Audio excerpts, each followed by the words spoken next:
Hi guys, welcome to Real Classic Film Reviews and welcome to a bit of a different video for me so far anyway on this channel. I've just been batch recording some new reviews for you guys which will be dropping very soon, or as soon as I can get them all edited and put out there. But in the middle of it all, I thought I would have a bit of a palate cleanser, so to speak, and just chat briefly about my top 10 Criterion Collection releases for 2020. So my top 10 of the year, not so far, because the year's pretty much at an end as recording this video, and I don't think there's anything else out that I haven't picked up. So this isn't going to be in any kind of countdown or any numerical order, because it would have been just, I don't know how I would have put that video together. It would have been a tough choice to choose them, to rank them specifically. So this is just 10 that I picked out. Like I said, these are UK releases. I'm in the UK, and it's just easier for me to pick up UK releases now that Criterion are dropping so many titles over here. There's been many amazing titles dropping in the US, which I've yet to pick up, or which I haven't picked up. So they're not going to be in order. It's not a listing order, and it's going to be UK only releases. So without further ado, let's get into it. So first up, in my personal favourite releases of the year from Criterion, or Criterion UK, was Scorsese's The Irishman. I watched it a couple of times when it was on Netflix in quite a few sittings, and I do really enjoy it. I'm not too sure how it's going to age. You know, like Scorsese's films have a tendency to age really well for me. You know, I can kind of watch Taxi Driver and Goodfellas and Raging Bull at any time, and the kind of timeless masterpieces, to use a cliche, but this is just an ultra ambitious work, and I'm kind of in awe of what he's tried to do. I'm glad that he's managed to make this kind of sprawling epic. I think I've mentioned a couple of times on Instagram and places like that, I'm not sure how the digital de-aging technology will ultimately age. You know, there's been criticisms of it already. I'll be honest, I don't think it's as bad as people say it is. I think it's done pretty well for the most part. I'm not sure how it's going to look in 5-10 years time, but certainly in terms of the script, the talent that he's assembled in this film, I'm a massive fan of it. Obviously, as is the flavour of these Netflix releases, you get an absolutely outstanding release for this. Really well done. You know, booklets, you know, multiple discs, all presented really well. So that is The Irishman, the first film in my top 10 UK Criterion releases of 2020. All right, next one. This was a big release for me. Finally, we get it to Eraserhead on Criterion in the UK.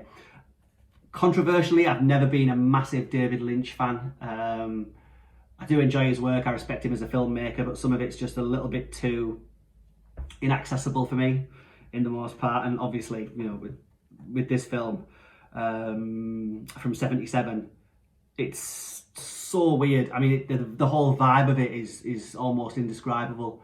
You've really got to kind of experience it, but you know, obviously the beginning of just a crazy career for Lynch. Obviously, like I said, love him as a filmmaker.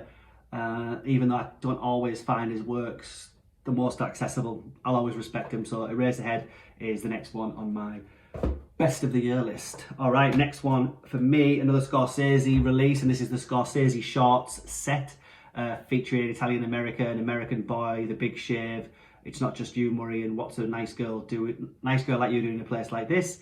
Again, for the UK, it's great to have these for this put out. You know, it's one of the ones that was on my wish list. I was hoping from the moment that it got announced in the States, I was hoping it would come over to the UK, and it did. And plenty of additional features on there, and a great booklet to boot. So that's another one that's in my top 10 of the year. Right, big set here for me. So full disclosure, I've only ever seen Panther per Charlie in this set. I haven't seen the other two films from Satyajit Ray in the Apu trilogy, but if the quality is anything based on the first film, it's going to be astonishing. And the quality that's been put into this box set for a start, with the 3 films across multiple individual cases and multiple spine numbers. I mean, these things, just each one's kind of got a booklet and a disc in there, just immaculately presented for this trilogy. Cannot wait to finish it off. Something I'll probably do I've got a couple of projects planned out for 2021, film watching projects, which I'll keep you guys posted with. But definitely after finishing off my trilogy for the Apu trilogy. So that was the next one. And oh yeah, this is a good one. So Keaton, massive Buster Keaton fan, massive Keaton, Chaplin, Lloyd fan. And it's great to have, you know, cinema from the 20s, 28 represented.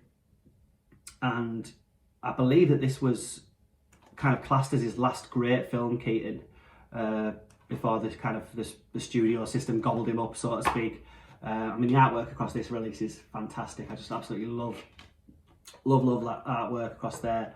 The booklet features similar artwork on there, but yeah, to have you can't have enough Keaton in the Criterion Collection, so that is definitely in my top 10 of the year. Roma, so another Netflix originals release. This thing weighs a ton. Alfonso Cuarón's masterpiece. Absolutely love this film from the moment that I saw it on Netflix. It really does weigh a ton, and the reason why that is because you can't really call these booklets. This is a book essentially. It's massive. It's over 100 pages. Obviously, shamefully, I've yet to read through it properly.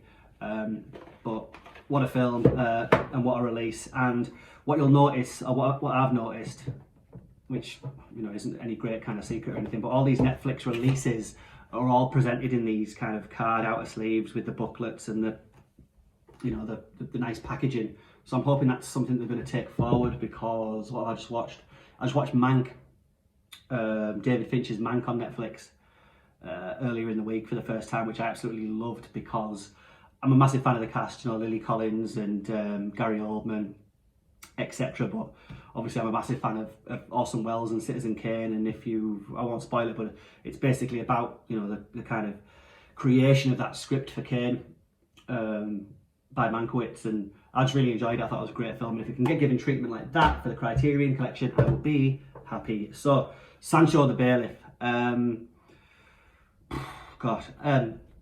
am a fan of this film, although I don't find it the most easy watch. People who've seen the film will probably understand what I mean. I'm quite surprised actually to find it's only 124 minutes, because I remember watching it I think I watched this in 2 sittings, and it took me a while to get through it, to my own shame. But this, I mean, it's a great film. It's so well done.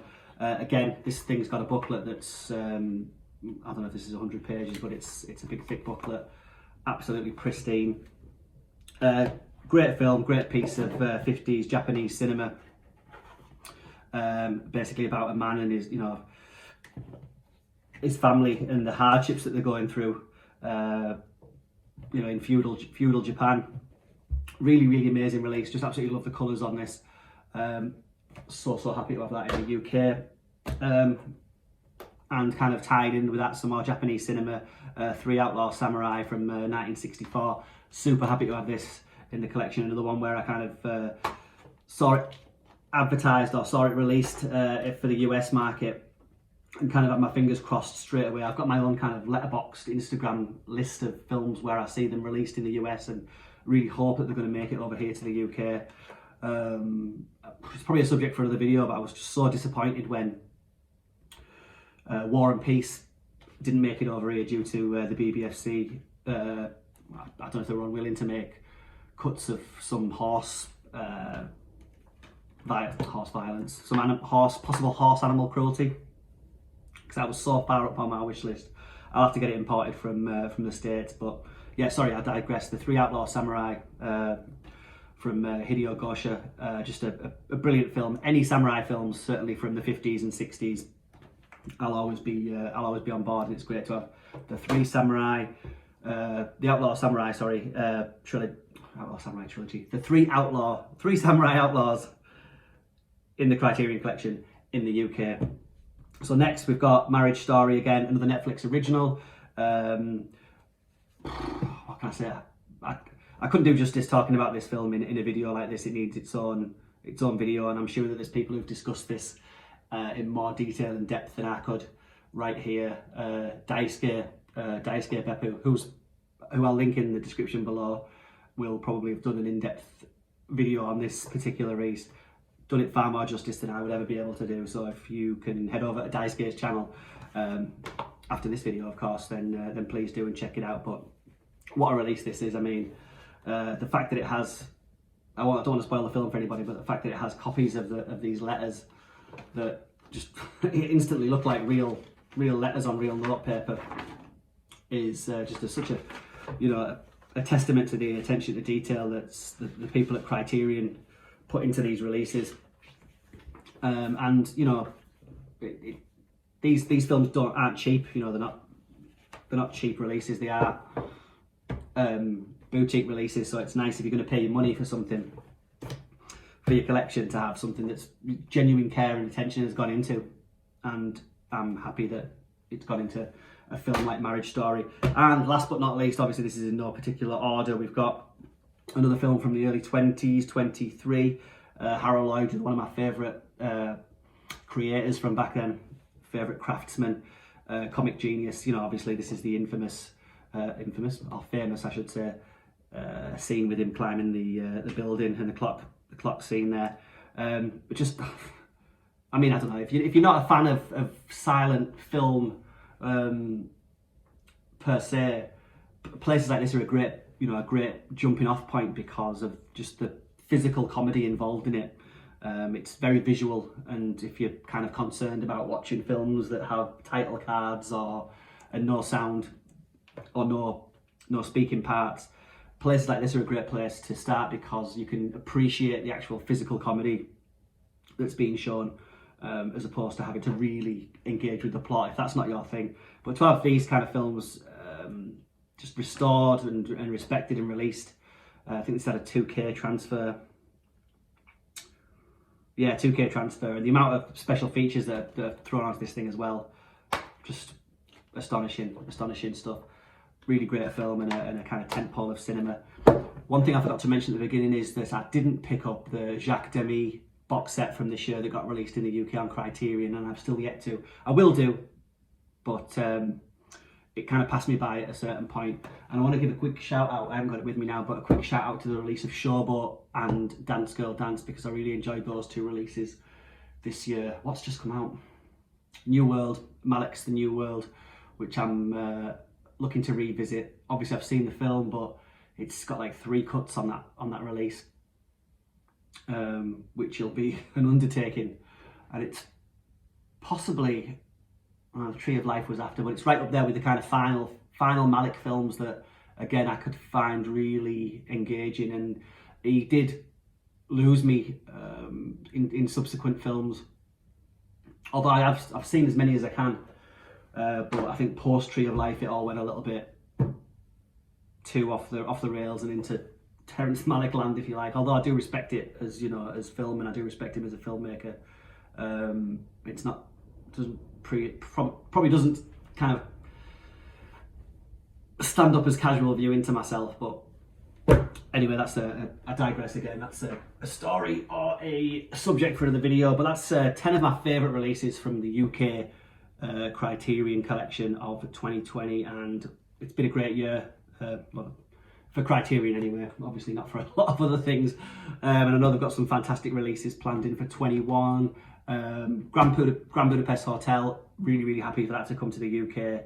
Still crossing my fingers and toes for The Great Escape. Hoping that they're going to pull it out of the bag, the guys at UK Criterion, and release that as well. But without further ado, guys, hope I haven't bored you to tears showing you these 10 releases. Let me know what you think. Let me know if you disagree, agree with whatever I've mentioned or shown here, and if you've got your own favourites, or if you've got your own favourites from the US side of the pond. I'd be super happy to see what you guys think of those as well. And in the meantime, take care, stay safe, guys, and I'll see you in a coming review on A Real Classic Film Reviews.